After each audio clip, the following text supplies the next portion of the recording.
Good morning all of you. देखिए हम यहाँ पर एक आज आखिरी क्लास कर रहे हैं, नंबर सिस्टम की आखिरी क्लास होगी और जो आखिरी क्लास है इसमें बचे हुए जितने भी प्रश्न थे उन सभी प्रश्नों को रखा गया है। उम्मीद है कि इसके बाद कोई और प्रश्न नहीं बचेगा।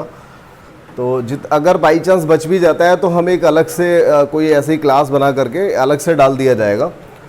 अगर कोई प्रश्न बचता है एक बार चेक कर लिया जाएगा फिर भी, क्योंकि यहाँ पर इस क्लास में ऐसा हुआ है कि सारे नंबर हर क्लास के 1 से स्टार्ट हुए हैं, तो कभी 14 से, जैसे यहाँ पर हम 15, ये तो लास्ट क्वेश्चन था हमारा जब हम पिछले दिन कर रहे थे, कल वाली जो क्लास थी उसके हिसाब से अगर देखा जाए तो ये हमारा लास्ट क्वेश्चन था। और वैसे हमने टॉपिक वाइज 1, 2, 3, 4 से ही स्टार्ट किया है, तो हालांकि हम 110-20 के आसपास तक पहुँच गए इस चैप्टर में। बहुत सारे क्वेश्चन हमने कर रखे हैं। तो ये तो हमारा आखिरी क्वेश्चन था पिछली क्लास का। लेकिन आज की क्लास में क्या आने वाला है वो सब देखने से पहले सबसे पहले एक चीज़ आपको करनी है। देखिए मेन चीज़ जो है, जैसे आपने स्टार्ट किया, इस समय कई दिन हो गए हम इस चैप्टर को कर रहे हैं, तो इस समय आपको 2-3 चीज़ों पे ध्यान रखना है। एक तो सबसे पहला ये कि जब भी आप देखिए इस समय ना इसको स्किप ना करने के लिए मैंने इसलिए बोला था क्योंकि कुछ चीज़ें बहुत ज़्यादा मैंडेटरी हैं, उस पर आपको ध्यान देना है। जैसे सबसे पहली बात जो है वो है आपकी क्लास की बात मैं कर रहा था कि शेड्यूल क्या रहेगा, क्योंकि कई बच्चे सिर्फ यही पूछ रहे हैं लगातार, जितने भी कमेंट आ पा रहे हैं 2, 4, 6, लेकिन वो सारे बच्चे सिर्फ यही पूछते हैं सर क्या शेड्यूल इसका यही रहेगा, या बाई चांस कल कुछ ऐसे मैसेज भी आए थे क्या रेगुलर क्लास नहीं होगी, बीच में एक दिन की छुट्टी हो गई। तो आगे देखिए प्रयास तो यही रहता है कि छुट्टी ना हो, लेकिन कभी कभार कुछ ऐसे इमरजेंसी काम रहते हैं जिसकी वजह से छुट्टी हो गई थी।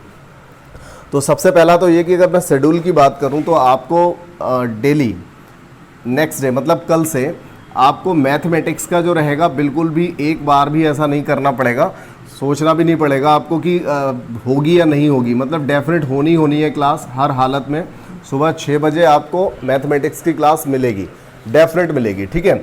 और इसके बाद देखिए कल परसों से ही ये भी हो जाएगा कि हिंदी की क्लास, वैसे तो पिछले दिन आपको हिंदी की क्लास एक मिल चुकी है, तो हिंदी की क्लास का देखिए आज क्या दिन है, वैसे आज थर्सडे, चलिए हिंदी की जो क्लास रहेगी, हिंदी की क्लास आपको मिल जाएगी थर्सडे। हालांकि मैंने जो थंबनेल लगाया हुआ है पहले वाले पेज पे वहाँ मंडे टू वेंसडे करके शायद लगाया हुआ है, तो ये आप समझ लीजिए कि थर्सडे से स्टार्ट होगी और थर्सडे से सैटरडे तक आपको हिंदी की क्लास मिल जाएगी। बाकी आपको रीजनिंग की जो क्लास मिलेगी, रीजनिंग की क्लास मंडे टू वेंसडे, ठीक है, मंडे टू वेंसडे आपको रीजनिंग की क्लास मिलेगी। तो ये बिल्कुल फिक्स हो गया, ठीक है। आगे से मैं पूरी कोशिश करूंगा कि सिर्फ इसी शेड्यूल के हिसाब से आपको दिया जाए। तो मैथ की क्लास 6 बजे रहेगी और ये वाली जो दोनों क्लासेस हैं ये 7 बजे रहेंगी, ठीक है। तो सबसे पहली तो एक जो समस्या थी आप लोगों की वो ख़त्म हो गई, मैंने आपको आज टाइमिंग बता दी है। तो अगले दिन से आपको जब भी क्लास मिलेगी तो इसी टाइम पे मिलेगी, ठीक है, सारी क्लासेस। अच्छा, इसके अलावा अब आपको इसके बदले में थोड़ा सा कुछ काम करना पड़ेगा। देखिए सबसे पहला तो ये कि जब भी आप वीडियो को देख रहे होते हैं तो वीडियो देखने के बाद कम से कम देखिए बिना वजह आप एक कमेंट तो आप ज़रूर डाल दीजिए, उसके बारे में बता दीजिए कि आपको कैसा लगा और क्या आपको चेंज भी करना है। कई बार होता है कि आप किसी क्वेश्चंस को, मान लीजिए कोई एक पैटर्न है वो आपको पूछना है कि ये वाला पैटर्न छूट गया है, तो आप ऐसा कमेंट एक, कम से कम जितने लोग भी देख रहे हैं कम से कम एक कमेंट तो ज़रूर डालिए, जिससे पता चलता है कि क्या चल रहा है और आप क्या चाहते हैं, ठीक है। और दूसरी बात जो है वो ये कि जब भी आपके पास टाइम होता है, जिस समय बिल्कुल आप फ्री होते हैं बस उसी समय देखिए। ऐसा मत करिए कि आपके पास ग्रुप में चला जाता है मैसेज, ग्रुप में मैसेज गया उस समय आपने क्लिक किया, 1 मिनट देखा और छोड़ दिया। तो अपनी एक टाइमिंग बना लीजिए। हो सकता है देखिए मैंने यहाँ पर 6 और 7 बजे का टाइम दिया है, हो सकता है आप 6 और 7 बजे नहीं देख पा रहे हैं, तो आप अपना एक टाइम बना लीजिए, आप उस समय पे देखिए, लेकिन वीडियो को पूरा देखिए, कायदे से देखिए, क्योंकि चीज़ें आपको तभी समझ में आएंगी जब आप उसमें फुल टाइम देंगे, ठीक है। तो आपको देखना किस तरह से है वो उसका भी समझ लें। पेन और कॉपी दोनों को लेकर के बैठ जाइए, उसके बाद ही स्टार्ट करिए, बिल्कुल अकेले में बैठ करके इसको करिए, ठीक है, तब समझ में आएगा ना। कई बच्चे ऐसे हैं जिनको ठीक से समझ में आ रहा है, और कई बच्चे ऐसे भी कमेंट कर रहे हैं कि हमने इससे पहले इस चैप्टर को छोड़ दिया था लेकिन अब हमें ये बहुत अच्छे से समझ में आ गया। तो सीधी सी बात है, उन बच्चों ने पढ़ने की कोशिश की होगी तभी तो उन्हें समझ में आया। तो जो कोशिश ही नहीं करेगा उसको क्या समझ में आएगा, ठीक है, तो आप एक सबसे पहले अपना भी शेड्यूल बनाइए। हमने अपना शेड्यूल यहाँ फिक्स किया है, हम पूरी कोशिश करेंगे कि इसी शेड्यूल के अनुसार आपको देते रहेंगे वीडियोस। ठीक है, तो ये 2 बातें हो गई। और ठीक है फिर, और हाँ, एक तीसरा काम आप और कर सकते हैं, वो मेरे लिए, ये 2 चीज़ें तो आपकी जानकारी कि आप क्या चाहते हैं, आपको क्या मिल पा रहा है। तीसरा ये कि आप पर डे जो भी वीडियो आता है, उस वीडियो को आने के बाद आप अपने किसी भी एक ग्रुप में, अब ऐसा मत करिएगा कि अगर बाई चांस ऐसा ग्रुप जिसमें मैं शामिल हूँ उसी ग्रुप में शेयर कर दो। कोई एक ऐसा ग्रुप जिसमें जो आपके पास अलग से बना हुआ होता है, बहुत सारे ग्रुप्स होते हैं आपके फ्रेंड सर्कल वाले, तो ऐसे किसी ग्रुप में जो कंपटीशन के लिए बना हुआ है, ऐसे ग्रुप में आप ज़रूर शेयर करें। तो आपसे सिर्फ यही बोला जा रहा है कि हर व्यक्ति एक बार वीडियो को शेयर जरूर कर दिया करें। ठीक है, चलिए अब हम स्टार्ट करेंगे अपना आज का पहला क्वेश्चन। काफ़ी टाइम हो गया। देखिए, यहाँ से जो प्रश्न आपको मिलेंगे पिछले वाले प्रश्नों से थोड़े अलग हटके मिलेंगे और बहुत ही अच्छे प्रश्न मिलेंगे। बहुत जल्दी से हम इस क्लास में करना है, लगभग घंटे भर की क्लास होगी और बहुत ही अच्छे प्रश्न होंगे, आप छोड़ने का मन नहीं करेगा। हर एक नया प्रश्न बहुत ही अच्छा होगा। देखिए, सबसे पहले जो 15 नंबर वाला प्रश्न है, क्या दे रखा है, किसी संख्या में 65 से भाग देने पर, देखिए उसकी थ्योरी को समझिए क्या कहना चाहता है। किसी संख्या में 65 से भाग देने पर शेषफल 18 है। किसी संख्या में 65 से भाग देने पर शेषफल 18 बचता है, ऐसी संख्या इनमें से कौन सी नहीं हो सकती। अब देखिए, तरीका तो ये है, जो जिसे बिल्कुल दिमाग जो नहीं लगा पा रहा है उसके लिए ये तरीका है। क्या हुआ, उधर से आवाज़ आ रही है, ऊपर से अगर आए तो उसको ढक देना, मतलब बंद कर देना उसे। हाँ जी, किसी संख्या में 65 से भाग देने पर शेष कितना बचता है, 18। तो इनमें से वो कौन सी संख्या नहीं हो सकती।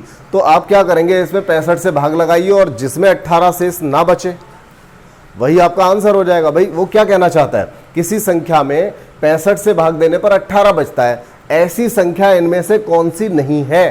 तो आप भाग लगा के देखो, 18 जिसमें ना बचे वो आपका आंसर हो जाएगा, 18 बचे तो आंसर नहीं होगा। लेकिन इस तरीके से थोड़ी करेंगे हम, तो ऐसा थोड़ी कि इतनी बड़ी संख्या को हम 65 से भाग लगाएंगे हर बार अलग अलग, ऐसा नहीं करेंगे।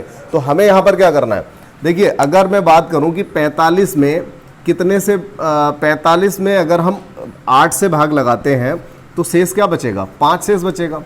अगर ये 5 हम पहले से ही घटा लें तो क्या बचेगा, अगर 45, मैंने कहा कि अगर हम 8 से 45 में भाग लगाते हैं तो कितना शेष आता है, 5 आता है। अगर ये 45 में से जो शेष आ रहा था, अगर उस शेष को हम पहले ही माइनस कर दें, पहले ही रिमेन करें, तो क्या बचेगा, यहाँ पर 40 बचेगा।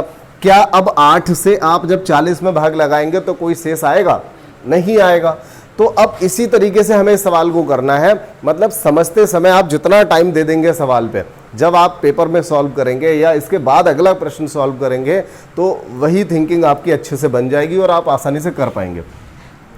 तो देखिए क्या करना है हमें, सबसे पहले तो 18 शेष जो बच रहा है ना, उस 18 का झाड़ खत्म करना है। 18 को माइनस कर देना है, जितना शेष बच रहा था अगर उसे हम माइनस कर देंगे तो शेष बचना बंद हो जाएगा। कहने का मतलब ये है, वो कह रहा है कि मान लीजिए ये संख्या है, पहली संख्या, जिसमें से अगर हम 18 घटा दें, अच्छा अगर इसमें से 18 घटा देते हैं तो क्या बचेगा, 39 65, ठीक है ना, 39 65 बचेगा। तो हमारा मतलब ये है कि 65 से अगर भाग देने पर 18 शेष कह रहा है, तो 18 घटा देने के बाद जो भी संख्या आ रही है वो संख्या किससे कटनी चाहिए, वो 65 से पूरी पूरी कटनी चाहिए, जैसे यहाँ पर बताया था 8 से 40। ऐसे ही आप इसमें से 18 घटा दो, ये बहुत ही इजी सवाल है, बस थोड़ा सा ध्यान तो दो। इसमें से 18 घटा दिया तो कितना बचेगा, 37 19, आंसर आ चुका है। लेकिन फिर भी और आगे देख लो, इसमें से अगर हम 18 घटा दें तो कितना बचेगा, 45 50, यहां से 18 घटा दिया तो 35 10। अब देखिए मैंने कहा आंसर यहां पर बी आएगा और आपको इतना ही टाइम लगेगा इस सवाल को करने में। मेन चीज क्या थी, यहां पर हमने 65 से भाग देना है। अब 65 को हम क्या लिख सकते हैं, 13 पंजे 65, ठीक है, 13 पंजे 65। तो कोई संख्या 65 से कटेगी, उसके लिए उसको किससे कटना पड़ेगा, 13 से और 5 से। अब 5 का नियम बहुत सिंपल है, ये तो तीनों 5 से कट रहे हैं, ये वाला अकेला ऐसा है जो 5 से कट नहीं रहा है। 5 का नियम क्या होता है, लास्ट की संख्या 0 या 5 होनी चाहिए। तो अगर ये यहाँ पर समझ लीजिए कि ये जो आंसर है आपका, अगर वो 5 से नहीं कट रहा है तो ये 65 से क्या कटेगा, भले ये 13 से कट जाए, हमें नहीं मतलब है, लेकिन ये कम से कम हमें ये तो कन्फर्म हो ही गया कि ये 65 से नहीं कट सकता। अब बात को समझिए, क्या किया हमने, किसी संख्या में 65 से भाग देने पर जितना भी शेष कह रहा था, पहले हम वो शेष घटा लें और घटने के बाद जो कुछ भी बचेगा वो आपका 65 से डिवाइड होना चाहिए। ठीक है, तो एक ये प्रश्न हो गया। इसी टाइप का एक अगला प्रश्न भी रखा हुआ है, उम्मीद है मुझे समझ में आया होगा आप सभी को। क्यों भाई, यहां जो बच्चे बैठे हैं उनको आ गया, किसी को कोई दिक्कत तो नहीं? चलो अच्छी बात है, आ गया है तो। देखिए अगला सवाल है, किसी संख्या में 56 से भाग देने पर 13 शेष बचता है, ऐसी संख्या कौन सी नहीं हो सकती? तो बस हमें क्या करना है, देखिए 56 है ना, तो 56 को हम क्या लिख सकते हैं, 14 चौका 56।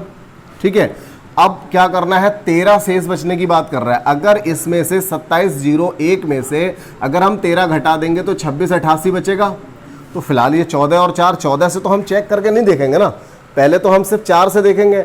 हम हर आंसर को चेक नहीं करेंगे, हर आंसर के चक्कर में रहोगे टाइम लग जाएगा। सबसे पहले ये काम करो, जो शेष आ रहा था ना उसको घटा लो। अगर यहाँ से हम शेष को घटा लेंगे तो 31, यहाँ से देखिए 13 माइनस करना है, क्या बचेगा 36। यहाँ से भी 13 माइनस कर लो, यहाँ से 13 माइनस कर लो तो 32 35। ठीक है, बिल्कुल बिल्कुल यही होगा, आंसर आ चुका है मुझे पता है। लेकिन ये देखिए 13 हमने घटाया, अब 13 घटने के बाद 14 चौका 56, यानी संख्या 4 से काट के देखो। और ये बिल्कुल पक्की बात है, मतलब बहुत ही दिन बुरे होंगे ना तो शायद कोई ऐसा सवाल आएगा जिसमें 2 ऑप्शन आपको चेक करने पड़ जाएंगे, अदरवाइज। अब क्या है, कंडीशन क्या थी, जो संख्या दे रखी है, अच्छे से समझ लीजिए, जो संख्या दे रखी थी वो 56 से कटनी चाहिए, कब, 13 घटाने के बाद। क्योंकि अगर इस संख्या में हम 56 से भाग दे रहे हैं और 13 शेष बच जाता है, तो जो 13 फालतू था, जो बच रहा था अब तक शेष बच रहा था, उस शेष को तो हमने माइनस कर दिया, हर आंसर से माइनस किया। ये बहुत बड़ा काम थोड़ी है, आप किसी एक संख्या से 13 माइनस कर रहे हो, कोई बहुत बड़ा काम थोड़ी कर रहे हो, और इसके बाद आप डायरेक्ट आंसर बता पा रहे हो। क्योंकि जो संख्या बची है वो संख्या किससे कटनी चाहिए, 56 से। तो जहां नहीं कटेगी हमारा वो आंसर होगा। उसने कहा कौन सी संख्या नहीं हो सकती, तो इनमें से कौन सी वाली नहीं हो सकती, आप देखो 4 से ये भी कट जाएगा, लास्ट की 2 संख्याएं, क्योंकि हमें 14 और 4 से चेक करना है ना, तो लास्ट की जो संख्याएं हैं 4 से कट रही है। ये तो आंसर भैया ऐसा है जो आंसर 4 से कट ही नहीं रहा है। जब 4 से नहीं कट रहा है तो ये 56 से क्या कटेगा, भले ही 14 से कट जाए, लेकिन जब 4 से नहीं कट रहा है तो 56 से नहीं कट सकता। ठीक है, बात आ गई समझ में? तो ये एक जैसे सवाल हो गए। और इसके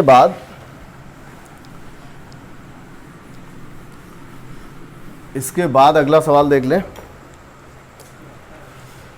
देखिए, निम्नलिखित में से वह कौन सी संख्या है जो 17 से विभक्त होती है परंतु 51 से नहीं? कैसा सवाल दे दिया ये, कैसी, क्या पूछा है, क्या जानना चाहता है ये सवाल? बिल्कुल बिल्कुल सही है, अच्छा सही जवाब आया। कहा यार,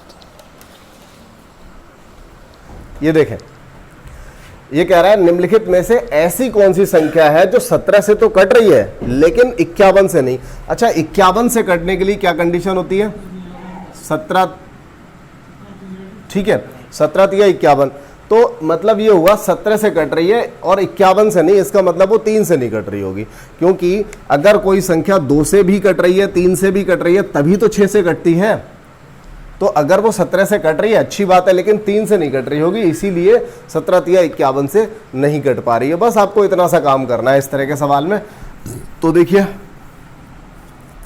तो ऐसी संख्या देखिए जो 17 मतलब 3 से ना कट रही हो। अब 3 से ना कटने वाली 6 6 12 12 6, ये तो कट जाएगी 3 से भैया, ये तो कट जाएगी। ठीक है, तो ये हमारा आंसर नहीं हो सकता। उसने कहा 51 से नहीं कट रही हो।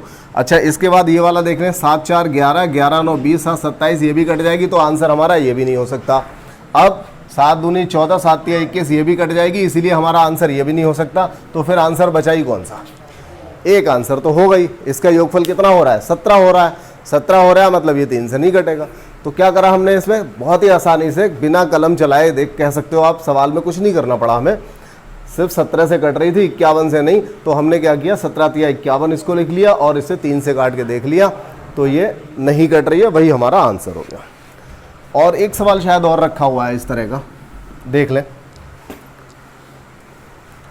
निम्नलिखित में से ऐसी कौन सी संख्या है जो 68 से कटती है लेकिन 136 से नहीं। अब देखिए 68 को अगर हम चाहें तो 17 चौका 68 लिख सकते हैं और इसे 17 अट्ठे 136। रिलेशन समझिए, पहले 68 से कट रही है लेकिन उसके दुगने से नहीं कट रही है। इसका मतलब ये 17 चौका है, ये 17 अट्ठे है। ठीक है, तो 17 चौका 68 और 17 अट्ठे 136 हो गया। दुगना ही तो है, ये दुगने से नहीं कट रही है। इसका मतलब क्या हुआ, वो संख्या डेफिनेट 8 से नहीं कट रही होगी। संख्या 4 से कट रही है, 17 से कट रही है। भाई 4 से कट रही है, 17 से कट रही है, तभी तो 68 से कट रही है। और अगर 136 से नहीं कट रही है, इसका मतलब वो 8 से नहीं कट रही होगी। ठीक है, तो 8 से न कटने वाली संख्या अगर यहां हम देखें तो ये देखिए कितना आएगा, 8 से काटेंगे 8 छंग 48 और बचेगा कितना 6, तो यही वाली है जो नहीं कटेगी। ठीक है, यही हमारा आंसर हो जाएगा। हालांकि अगर इसको देखेंगे तो देखो लास्ट के 3 अंक, हाँ भाई 8 का नियम क्या होता है, लास्ट के 3 अंक, 8 का नियम यही होता है ना, लास्ट के जो 3 अंक है उन्हें चेक किया जाता है। अब जितने लोग ऐसे हैं जिनको यही नहीं पता है कि 8 का नियम क्या होता है, तो आपने या तो पिछली वाली क्लास ली नहीं है और या फिर अच्छे से नहीं ली है, मतलब ठीक से नहीं पढ़ा है। तो आप उस क्लास को देख लीजिए, बहुत सारी जो पिछली क्लासेस निकल चुकी हैं, मैंने पहले बताया था काफ़ी इंपॉर्टेंट चैप्टर है। आज तो हम एंड कर रहे हैं, लगभग इसका एंड ही हो रहा है आज। देखिए ये भी कट जाएगा, 8 से 8 तो 64 हो जाएगा, एक बचा 8 बचा वो कट जाएगा। यहाँ पर देखिए ये भी कट जाएगा, 8 चौक 32, 8 3 24। ठीक है, तो हमारा पहला आंसर, मतलब ये तो मैं समझा रहा हूँ तो इतना बोल रहा हूँ, अदरवाइज 1 सेकंड का सवाल है ये, 1 सेकंड से ज़्यादा नहीं लगेगा आपके लिए। आप पहला आंसर देख रहे हैं भैया, पहला ही आंसर आपका सही हो रहा है और इससे ज़्यादा क्या लोगे। इतना बेहतरीन सवाल है। और अगला देखें, अगला क्या है, देखिए ये एक ऐसा सवाल है जिसको आप कर सकते हो। मैंने पिछली जो क्लास थी एक, अगर आपने स्किप नहीं किया होगा तो आपको पता होगा, भाज्य बराबर भाजक गुणा भागफल प्लस शेष। ऑनलाइन में गलती क्या करते हैं आप लोग, केवल बस पूरा वीडियो अगर नहीं देखेंगे तो समस्या रहती है। तो जिन लोगों ने भी यहाँ तक नहीं देखा होगा, मुझे ध्यान है ये किसी क्लास में मैंने लास्ट में बताया था, तो जिसे भी पहले से नहीं पता है और उसने ये नहीं देखा है तो उसको ये चीज़ें समझ में नहीं आती होंगी। फिर क्या दिया है, भाज्य बराबर भाजक गुणा भागफल प्लस शेष। अब यहाँ दे रखा है किसी संख्या में 124 से भाग देना है। जब हम किसी संख्या से भाग देते हैं, जिस संख्या से भाग देते हैं वो क्या हो जाता है, भाजक। और भागफल उसने बोल रखा है कितना आता है 86, शेष कितना है 24, तो भाज्य बराबर आप यहाँ से निकाल लोगे। ठीक है ना, जो भी आंसर आएगा, अब लास्ट में 8 आना है लेकिन 8 सभी में आ रहा है तो आप इसे कैलकुलेट कर लेंगे। जो भी आंसर आ रहा है, कौन सा आ रहा है, बी वाला आ रहा है, चलिए जो भी है इन दोनों का मल्टीप्लाई करना ही पड़ेगा, प्लस करना पड़ेगा इसको। ठीक है, और इसके अलावा कोई चारा नहीं इसका। अब इतना सिंपल सवाल लेकिन आता नहीं है, ऐसा सवाल नहीं आता, इतना आसान नहीं आएगा। अब देखिए इसके बाद जो सवाल आ रहा है, एक बार मैं लिख लूँ ज़रा इसको थोड़ा सा अलग तरीके से, जहाँ आपको समझ में आया आखिर ये जानना चाहता क्या है। और बहुत ही सिंपल, निहायत ही सिंपल सवाल है, कुछ है नहीं इस सवाल में। ठीक है, ये सवाल दे रखा है और ये कह रहा है कि बताइए इसको सॉल्व करने के बाद क्या आएगा। तो देखिए ऐसे सवाल में पहले तो आप इसको पहले तो डिटेल में समझ लें क्या करना है हमें, और बाद में आप चाहें तो दूसरा भी मेथड हो जाता है ऐसे सवालों का।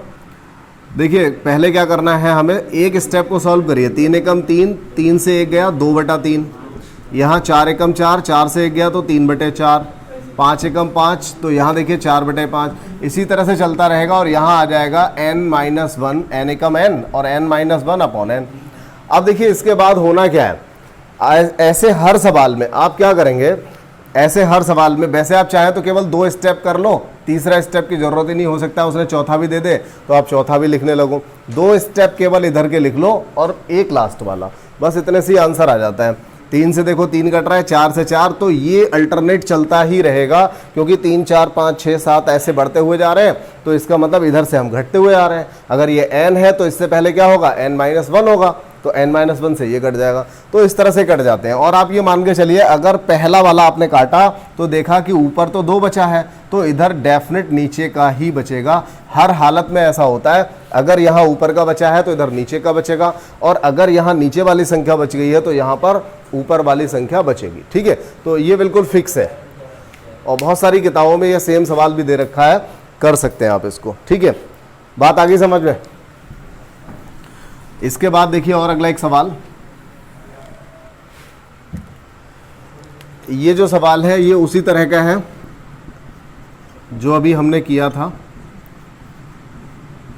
और लास्ट में क्या लिखेंगे, 2 माइनस 997 बटे 999। देखिए यहाँ हम इसको क्या लिख सकते हैं, 3 दूनी 6, एक एक स्टेप सॉल्व कर लीजिए। 3 दूनी 6, 6 से 1 गया 5 बटा 3, 5 दूनी 10, 10 से 3 गया तो 7 बटा 5। और यहाँ पर क्या लिखेंगे, 999 दूनी 1998 हो जाएगा। भाई ये 1000 से 1 कम है, दुगना करेंगे 2000 से 2 कम हो जाएगा। 1998 से अगर 997 घटाएंगे तो 1001 बटे 999। ठीक है, अब देखिए इसके बाद पहला स्टेप जब हमने काट के देखा तो क्या घटा, नीचे वाली संख्या यहाँ से बच गई। अगर यहाँ नीचे वाली बची है तो यहाँ कौन बचेगा, ऊपर वाली संख्या, यहाँ पर आंसर हो जाएगा। यही हमारा आंसर है। ठीक है ना, तो एकदम आसान सा है, कर लेंगे इस तरह का सवाल अगर आ जाता है तो। ये बोनस अंक होंगे, ये ऐसा कोई भी नहीं होगा जिसने थोड़ा सा पढ़ लेगा वो इन सवालों को कर ही लेता है। ठीक है, तो बहुत ज़्यादा कठिन नहीं है इसमें कुछ भी, बच्चे भी कर लेंगे ज़रा ज़रा से, कुछ है ही नहीं इसमें। बस एक बार आपने पढ़ा होना चाहिए कि ऐसा सवाल भी होता है तो आप कर लेंगे। अच्छा देखिए अब क्वेश्चन नंबर 22 है यहाँ पर, 1/1। कई लोग तो इसे क्या पढ़ेंगे, 3.5 पढ़ेंगे, इसे 5.7 पढ़ेंगे और इसको पढ़ लेंगे 7.9। ठीक है, लेकिन ऐसा है नहीं, ये जो है पॉइंट नहीं है, ये इनटू है, मतलब ये गुणा है। थोड़ा सा अंतर भी समझिए, अगर ये लिखा है तो ये 1 गुणा 3 लिखा हुआ है, और अगर ये लिखा है तो ये 1.3 लिखा हुआ है। ठीक है, जो पॉइंट हम जिसको बोलते हैं वो पॉइंट ये होता है, बीच में अगर है तो गुणा, और अगर नीचे की साइड में लगा है तो ये दशमलव होता है। ठीक है, तो अगर यहाँ इस तरह से लिखा है, आप चाहें तो इस तरह से लिख सकते हो, इसे आपकी मर्जी है, आप चाहें तो ऐसे भी लिख सकते हो। ठीक है, अब देखिए यहाँ पर इस तरह का जो सवाल होता है, इसको भी करने का जो मेथड है बहुत ही आसान है। वैसे देखा जाए तो इतना आसान होता है कि आप डायरेक्ट इसका आंसर दे सकते हो। अगले सवाल में देख लेंगे, डायरेक्ट यहाँ पर समझ लेते हैं। देखिए आपने ये काम तो बहुत बार किया होगा, अगर आपसे कभी ये सॉल्व कराया जाए, जैसे आपने पिछले ही सवाल में सॉल्व करा था, इस तरह का अगर दे रखा हो तो आप इसे सॉल्व कर सकते हो। कैसे करोगे, इन दोनों का एलसीएम ले लोगे, 3, 1 तिया 3, यानी ऊपर 3 आएगा, 3 1 कम 3, यहाँ 1 आएगा, तो ये बचेगा 2/3। कितना बचेगा, 2/3 बचेगा। इसी तरह से अगर 1/3 माइनस 1/5, अगर हम इसको भी सॉल्व करें तो 3 पंजे कितना हो गया, 15। 3 से काटेंगे इसे, 3 पंजे 15 यानी 5 आएगा, यहाँ 5 तिया 15, यहाँ 3 आएगा, तो कितना बचा, 2/15। देखिए ये बात मैंने आपको क्यों बताई, ये काम तो आप हमेशा से करते रहते हो, बहुत जगह आपने कैलकुलेशन में ये काम करा होगा। तो यहाँ पर इसका क्या मतलब है, यहाँ पर इसका मतलब है, और यहाँ पर जो सवाल दे रखा है ना वो बिल्कुल इसका अपोजिट दे रखा है। क्या दिया है, यहाँ पर हमें 1/3 दे रखा है, हालांकि ये 2/3 आ रहा है, आप उसे भूल जाओ फिलहाल के लिए। ऐसे हर सवाल को करने के लिए आपको एक चीज़ है जो हमेशा याद रखनी पड़ेगी, वो क्या है, आप क्या करेंगे, जब भी ये इनटू में दे रखा होगा, देखिए इसको पहचानना भी कैसे है, 1 3 दोनों का अंतर क्या है, 2। इसके बाद देखिए 3 यहाँ पर आ गया, 3 में 2 जोड़ा 5, 5 यहाँ आ गया, 5 में 2 जोड़ा 7, 7 यहाँ पर आ गया, 7 में 2 जोड़ा 9, मतलब दोनों का जो डिफरेंस आएगा यहाँ पर कितना आएगा, हमेशा 2 2 2 2। मतलब इस सवाल में अगर है तो, किसी में अगर 4 अंतर है तो 4 ही 4 आएगा, 1 है तो 1 आ जाएगा, 6 है तो 6 आ जाएगा। तो डिफरेंस जो है वो बहुत ज़रूरी है कि 1 होना चाहिए, और होता है। जब भी ये सवाल आएगा तो ऐसा ही होगा, हर हालत में ऐसा होगा। अब देखिए जब भी ऐसा होगा तो हम क्या करेंगे, हम हमेशा 1/1 माइनस 1/3 करेंगे। माइनस होगा, हमेशा माइनस होगा, प्लस वाली कंडीशन का सवाल नहीं बनता है, नहीं बनता है। ठीक है, तो ये आपको पर्टिकुलर इसको याद रखना पड़ेगा, इंपॉर्टेंट क्वेश्चन है। तो 1/3 माइनस, अब देखिए इतना जब हमने किया तो आंसर क्या निकल गया, 2/3। इसको जब करके देखा अगले वाले स्टेप को तो आंसर निकल के आया 2/15। ठीक है, 2/15 निकल के आया। अब 2/15 निकल के आया, इसका मतलब 2 इसमें एक्स्ट्रा आ रहा है, जबकि इसकी वैल्यू अगर हम देखें तो 1/3 बनेगी, इसकी वैल्यू 1/5 15 यानी 15 बनेगी, लेकिन 1/15 की बजाय यहाँ तो 2/15 आ रहा है। देखिए इसको मैं डायरेक्ट भी बता दूंगा आपको कैसे करना है, लेकिन पहले समझ लीजिए, कोशिश करिए समझने की जो चीज़ बताई जा रही है, वरना भूल जाओगे क्या फ़ायदा होगा। तो देखिए क्या कर सकते हैं हम यहाँ पर 1/1 माइनस 1/3 प्लस 1/3, इसको लिख सकते हैं 1/3 माइनस 1/5, ठीक है। इसे भी प्लस 1/5 और माइनस का 1/7, और इसी तरह से अगर हम देखें तो लास्ट में हम क्या लिखेंगे 1/23 लिखा जाएगा लास्ट में। अब इसके बाद देखिए हो क्या रहा है, 1/3 1/3 प्लस माइनस 1/5 प्लस माइनस, ये सब कट जाएंगे, बचेगा क्या, यहाँ पे पहली संख्या और इधर बचती है हमेशा आखिरी संख्या, और जो 2 आपको एक्स्ट्रा मिल रहा था ना वो आप यहाँ पर 2 से लगा दो भाग, जिससे ये हिसाब बराबर इसका हो जाए, ठीक है, इसका हिसाब बराबर हो जाए। तो अब देखिए 23 एकम 23, 23 से 1 गया 22/23, और गुणा में क्या, बटे में क्या चल रहा है 1/2, तो 2 से अगर हम इसे काटेंगे तो हमारा आंसर क्या हो जाएगा 11/23। अच्छा अब इस सवाल को क्या हम ऐसे ही करेंगे, क्या ऐसे ही करना चाहिए हमें इस सवाल को, ये सवाल हम ऐसे नहीं करेंगे, हमेशा हम इस सवाल को किस तरह करेंगे, देखो 1/1 आ रहा है, आप सिर्फ इसे देखो 1/1 × 3 आ रहा है, तो आप ये करो 1/1 ले लो और वहां से लास्ट वाला ले लो 1/23, ठीक है। अब ये क्या हो गया 22/23, ठीक है। अब इन दोनों का जो अंतर आ रहा है, कितना अंतर है 2, उस अंतर से भाग लगा दो, ये हो गया आपका आंसर, ठीक है। तो हमेशा ये तरीका अपनाओगे, हमेशा लगेगा, हमने भी कोई नई बात थोड़ी बता दी है, यही तो सब किया था, बस हमें देखना ये है कि इस सवाल में क्या वास्तव में इन सब चीज़ों का कोई इंपॉर्टेंस है, सब कट जाने हैं, इंपॉर्टेंस तो है लेकिन सब कट जाने हैं, कुछ बचना नहीं है, किसी कीमत पे नहीं बचना है, प्लस माइनस होके सभी के सब कटने क्योंकि जो स्टेप निकल के आती है जो हम करते हैं वो माइनस में आती है, यहाँ सवाल प्लस में दे रखा होता है, कभी माइनस में नहीं दे रखा होगा। तो मतलब ये सब बीच वाले जो है इनका सिर्फ यही इंपॉर्टेंस है कि हमें टेंशन नहीं देते, ये सब कट जाते हैं। दूसरा, इस यहाँ पहला बचता है, वहाँ से आखिरी बचता है, तो हमने सिर्फ वही उठा लिया, पहला और आखिरी। दूसरी एक बात ये कि इन दोनों का जो डिफरेंस होता है, इन दोनों का डिफरेंस, वही डिफरेंस हमारा यहाँ पर निकल करके आता है, वही डिफरेंस यहाँ पर आता है, इसीलिए हम क्या करते हैं, जितना अंतर आएगा उसमें 2 से भाग लगा देंगे। अगर ऐसा एक और सवाल रखा होगा तो और अच्छी बात है, डायरेक्ट इसको हम समझ लेंगे, ठीक है। तो बात समझ में आ गई होगी तो आगे बढ़ जाते हैं। बहुत ही आसान सा सवाल है, कर सकते हो आप लोग।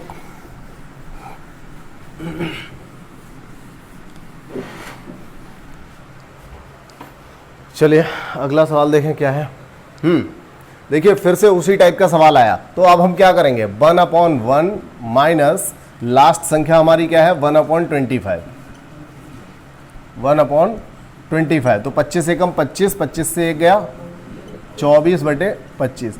अब गुणा किससे करनी है, इन दोनों का डिफरेंस 3, हर बार 2 से नहीं करनी है, जो भी डिफरेंस हो 1 और 4, 4 और 7, हमेशा डिफरेंस तो इक्वल ही आना है, तो जो डिफरेंस होगा उससे भाग लगा देंगे, 3 × 8 = 24, तो 8/25 आपका आंसर हो जाएगा, 8/25। अब बताओ, अब अच्छा लगा, समझ में आ गया, ठीक, समझ में आ गया है तो फिर और आगे बढ़ जाते हैं।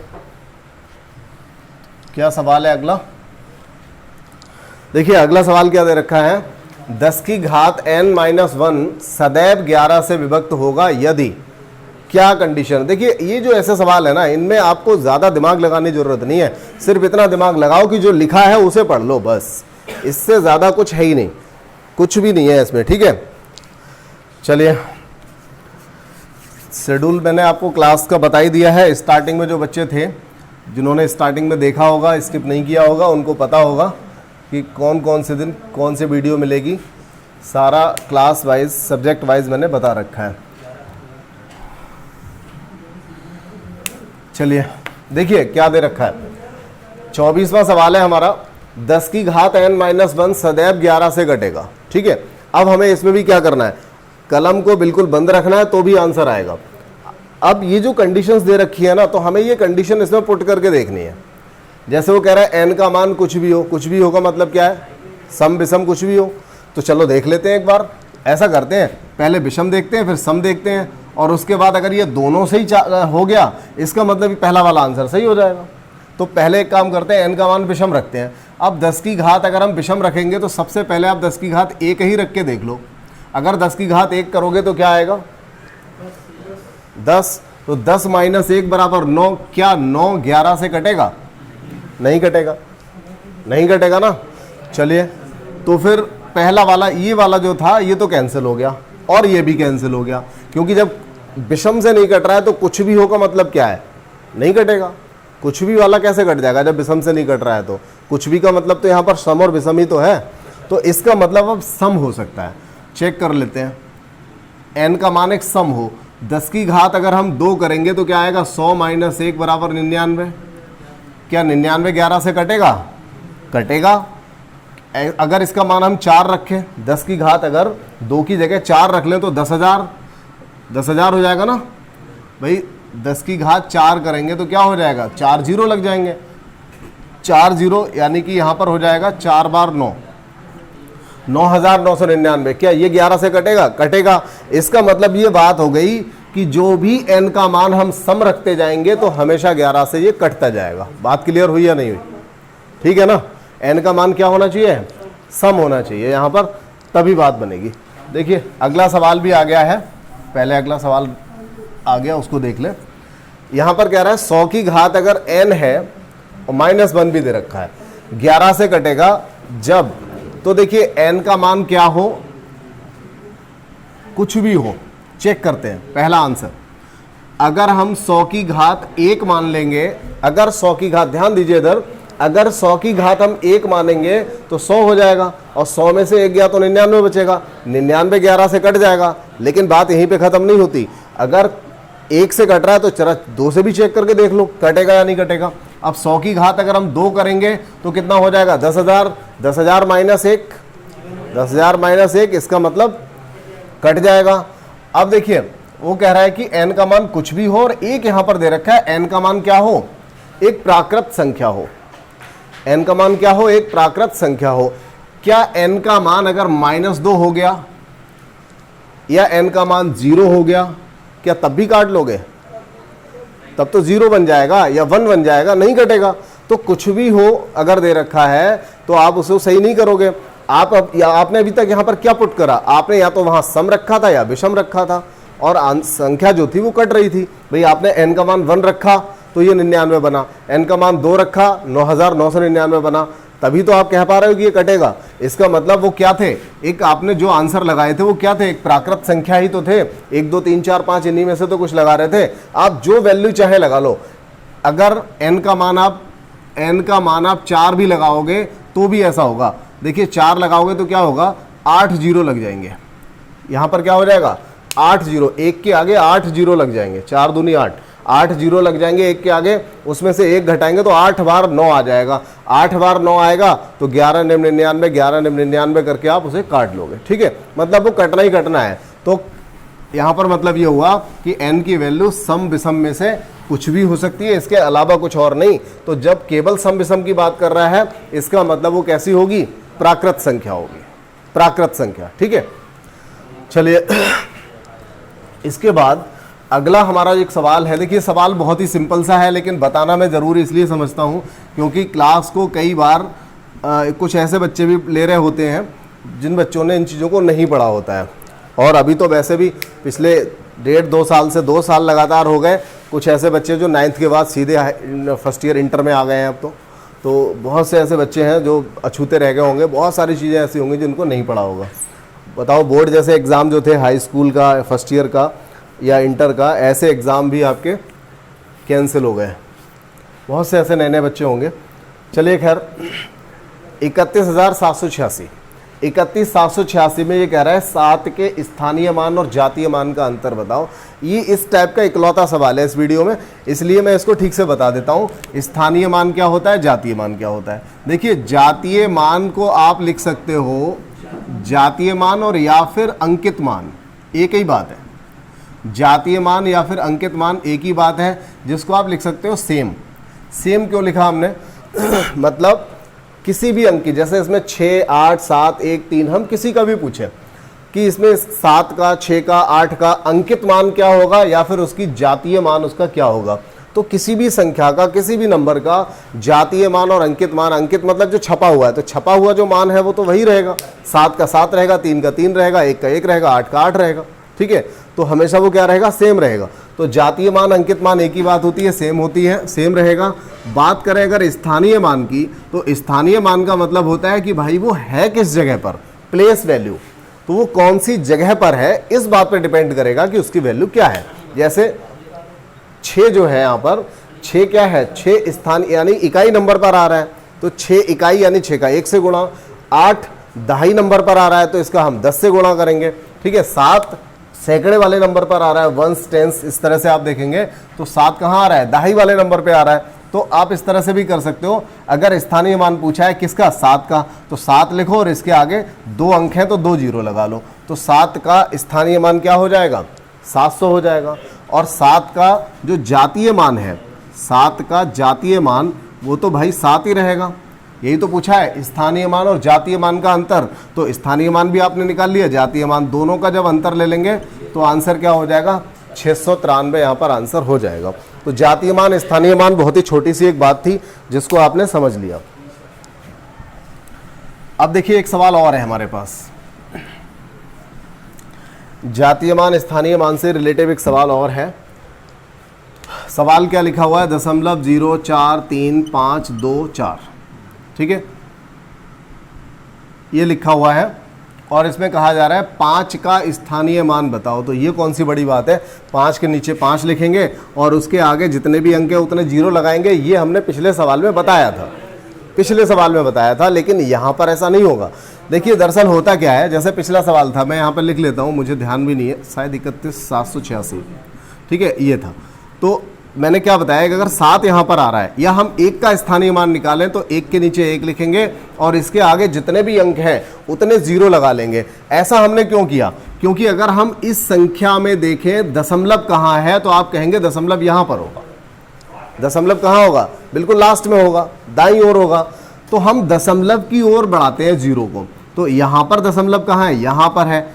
ठीक है, दशमलव कहाँ है इस वाली संख्या में, पीछे दे रखा है, शुरुआत में दे रखा है। तो वहां से फिर देखेंगे तो 5 तक जाने के लिए आपको कितने जीरो लगाने पड़ेंगे, 3 जीरो लगाने पड़ेंगे। तो इसकी जो वैल्यू आएगी वो कितनी आ जाएगी, 0.0005।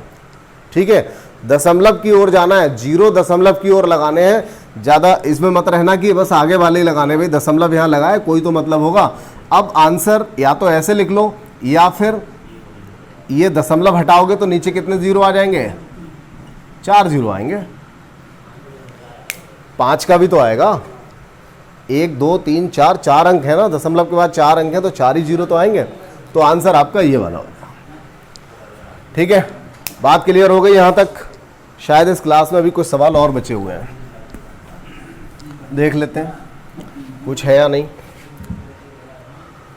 निम्नलिखित में से कौन सी संख्या अभाज्य है, कोई सवाल छोड़ा नहीं गया है, हर टाइप के सवाल को ले लिया है। बहुत ही सिंपल सा सवाल है, जिन बच्चों को समझना है ये भी समझ लें। कौन सी संख्या अभाज्य है, मैंने आपको अभाज्य का तरीका बताया था और ये कहा भी था कि अभाज्य का जो जब हमने अभाज्य का तरीका, एक सवाल ऐसा आ गया था तो मैंने कहा था इसको हम आगे चल के और अच्छे से समझा देंगे, ये भी बताया था। तो इसी वजह से एक सवाल हमने यहाँ पर रख दिया है। तो देखिए मैंने आपको क्या मेथड बताया था कि हम क्या करेंगे, हमेशा उस संख्या का लगभग वर्गमूल ले लेंगे। क्या करेंगे, लगभग वर्गमूल ले लेंगे। तो 97 का अगर हम लगभग वर्गमूल ले लें तो क्या हो जाएगा, 10। 97 का लगभग 10 हो जाएगा। तो हम क्या करेंगे, अब 10 या 10 से पहले जितनी भी अभाज्य संख्याएं हैं उनको लिख लेंगे।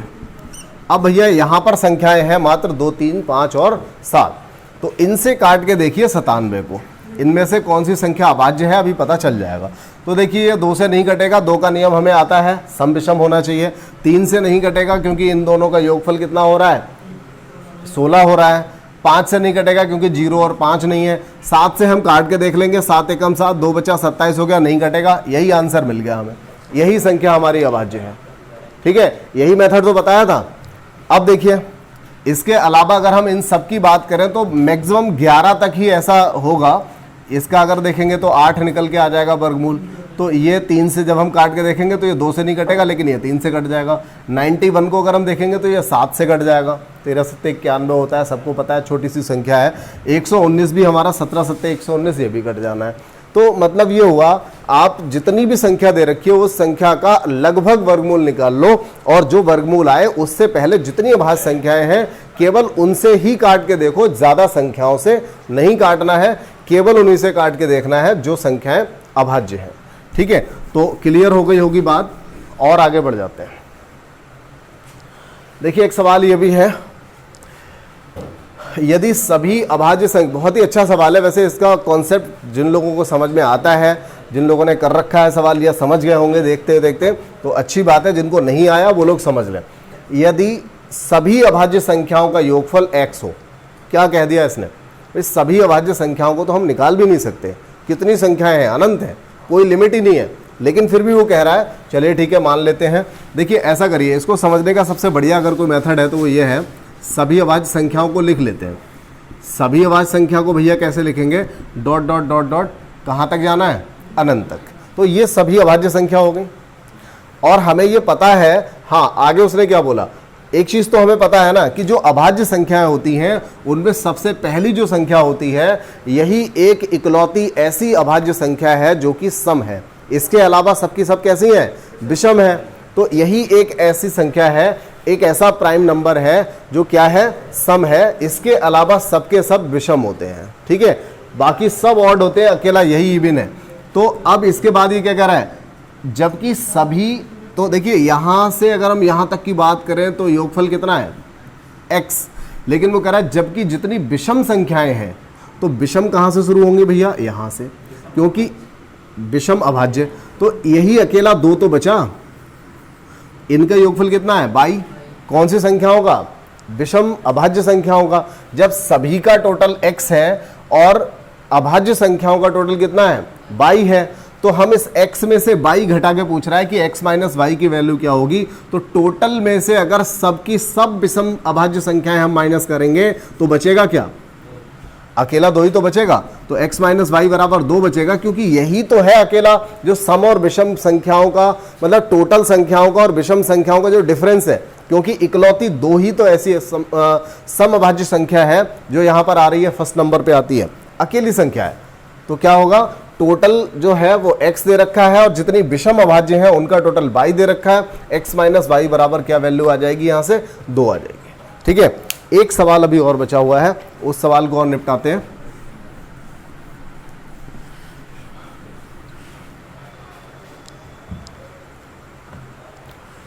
देखिए एक सवाल ये दे रखा है, 3 अंकों की संख्या, मतलब 2 संख्याएं हैं 3 अंकों की, एक तो ये है और एक ये है, एक ये है। ठीक है, तो ये कह रहा है इनका जब गुणनफल हम करेंगे तो इनका जो गुणनफल है वो निम्नलिखित में से कौन हो सकता है, निम्नलिखित में से कौन हो सकता है, कौन सा हो सकता है, ये हमें बताना है। तो देखिए ये एक ऐसा सवाल है जो हर किताब में नहीं मिलेगा आपको, जनरली हर किताब में नहीं मिलेगा, लेकिन कहीं ना कहीं तो मिलेगा, तभी यहाँ तक आया है। तो 3 अंकों की ऐसी संख्याएं हैं, ये 2 स्टार स्टार 3 स्टार स्टार 6, इनका गुणनफल इनमें से, इन चारों में से कौन सा हो सकता है। ये बात इसने जो पूछी है, बहुत ही अच्छा सवाल है, आखिरी सवाल है, बस मन से समझ लीजिए। देखिए ये क्या कहना चाहता है कि इनका इनमें से कौन सा वाला गुणनफल हो सकता है। अब हमारे पास ना थोड़ा सा एक कॉन्सेप्ट हमारा क्लियर होना चाहिए, एक कॉन्सेप्ट क्लियर होना चाहिए। वो कौन सा कॉन्सेप्ट होना चाहिए, देखिए जब भी हम 3 अंकों की गुणा करते हैं, ये हम 3 अंकों की गुणा कर रहे हैं ना, तो जब भी हम 3 अंकों की गुणा करते हैं या जब भी हम 2 अंकों की गुणा करते हैं तो हमेशा क्या निकल के आता है। देखिए 3 अंकों का गुणा करेंगे, 3 अंकों का गुणा करेंगे ना, तो कितना हो जाएगा 4 0 1 एकम, ठीक है 10,000 हो जाएगा। और यहाँ पर कितना हो जाएगा, 10 का गुणा कितना हो जाएगा 100।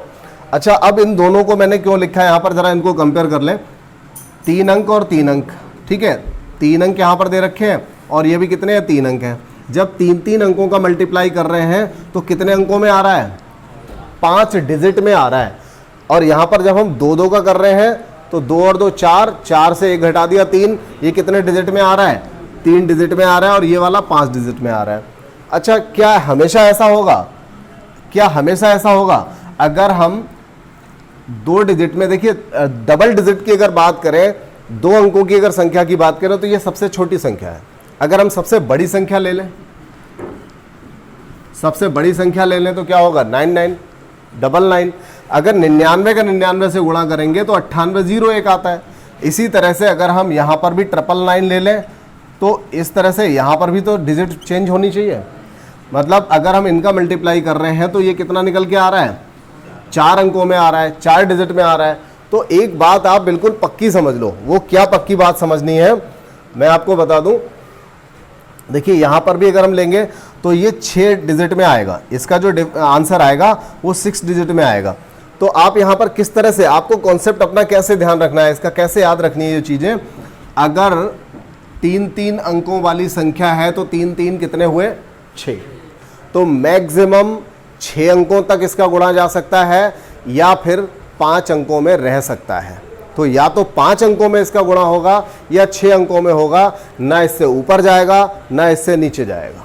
तो किसी कीमत पे 4 अंकों में रह जाए ये हो नहीं सकता। ठीक है, या तो देखिए 3 6 हुआ, या तो 5 अंकों में होगा या 6 में होगा। अगर मैं star star star 3 star star star 6 इस तरह से दे देता तो क्या होता? 4 और 4 8, या तो 8 अंकों में होता या फिर कितने अंकों में होता? 7 अंकों में। ध्यान रखना है, उन दोनों को जोड़ दीजिए, उससे 1 कम कर लो या उतना ही। ठीक है, तो या तो 8 अंकों में होगा या फिर 7 डिजिट में होगा। तो किस तरह से होगा? अब देखिए, अब हम ये देखेंगे इस सवाल, देखिए ये तो सारी बातें बेकार थी, हम ये देखेंगे केवल इस सवाल को करने के लिए कि हमारा ऐसा कौन सा आंसर है जो 5 या 6 डिजिट में आंसर दे रखा है। तो 5 या 6 में अगर कहीं दिया है 1 2 3 4 5 6 7, ये भी नहीं हो सकता। 1 2 3 4 5 6 ये हो सकता है, 1 2 3 4 5 6 ये हो सकता है। अब ये 2 आंसर आ गए ऐसे जो कि 6 डिजिट में हो सकते हैं। अगर ये 2 आ गए तो बहुत ही सिंपल सी बात है, टेंशन की कोई बात नहीं है। 6 तिया 18, आप कुछ भी कर लेना, इधर कुछ भी लिख लेना, लेकिन इकाई का अंक कितना आएगा? इकाई का अंक तो 8 ही आएगा, इसके अलावा कुछ नहीं हो सकता। ठीक है, तो आंसर आपका कौन सा हो गया? बी वाला आंसर हो गया। उम्मीद है यहाँ तक सब कुछ अच्छे से समझ में आया होगा। और जिन लोगों ने ये जो भी हमारी करीब 10 क्लास हो चुकी हैं, अगर इन सभी क्लासेस को बहुत अच्छे से लिया होगा, बहुत अच्छे से पढ़ा होगा, तो मैथमेटिक्स की शुरुआत आपकी बहुत अच्छी हो चुकी है। और अगला जो चैप्टर आएगा वो भी बहुत ही अच्छा आएगा। वो चैप्टर ऐसा है, लासा मासा हम पढ़ाएंगे। लासा मासा एक बेहतरीन चैप्टर है, बहुत ही अच्छे से आप उस थ्योरी को समझ सकते हैं। तो जो लोग भी ऐसे हैं जिन्होंने इस क्लास को शुरुआत से नहीं लिया है, तो प्लेलिस्ट से आप एक साथ में इकट्ठा पूरी क्लास ले लीजिए, जिससे आप अच्छे से इस चैप्टर को कर पाएँ, क्योंकि बहुत ही इंपॉर्टेंट चैप्टर है। चलिए ठीक है, नेक्स्ट क्लास में मिलते हैं। धन्यवाद।